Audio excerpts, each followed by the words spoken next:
വീട്ടിൽ വളർത്തുന്ന പശുവിനെ ഒന്ന് തീറ്റിക്കാൻ വേണ്ടി കയറും പിടിച്ചിങ്ങനെ പശുവിനെയും കൊണ്ട് നടക്കുകയാണ്. ആ സമയത്തതാ പെട്ടെന്ന് പശു തിരിഞ്ഞു നോക്കിക്കൊണ്ട് ചോദിക്കുന്നു, യാ അബ്ദുൽ ഖാദിർ അഖുലിഖത ലിഹാദാ, ഓ അബ്ദുൽ ഖാദിറെ, നിന്നെ പടക്കപ്പെട്ടത് എന്നെ പോലെയുള്ള ഒരു പശുവിന്റെ പിന്നാലെ നടക്കാനാണോ? മഹാനായ അബ്ദുൽ ഖാദിർ ജീലാനി റളിയല്ലാഹു അൻഹു പേടിച്ചുപോയി.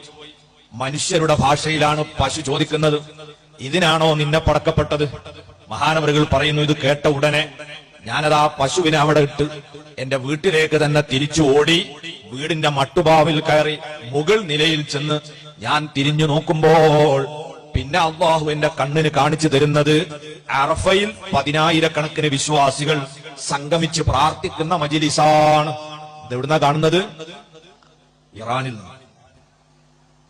ഇവിടെ അറഫയിൽ നടക്കുന്ന ആ മജ്‌ലിസ് കാണണം. പശുവേ പാഴിച്ചാര് ഇതിനോ പടച്ചെന്ന് പശുവ് പറഞ്ഞോവാർ. മഹാനായ ഖാദി മുഹമ്മദ് റഹ്മത്തുള്ളാഹി അലൈഹി മാലയിൽ ആ സംഭവത്തെയാണ് ഇവിടെ സൂചിപ്പിച്ചത്. രണ്ടത്ഭുതമാണ് ഒരേ സമയത്തുണ്ടായത്. ഒന്ന്, പശു ചോദിക്കുകയാണ്, ഇതിനു വേണ്ടിയാണോ നിന്നെ പടച്ചത്? അത് പേടിച്ച് വീടിന്റെ മുകളിൽ കയറി നോക്കുമ്പോൾ കാണുന്നത് അറഫയിലെ സംഘമാണ്.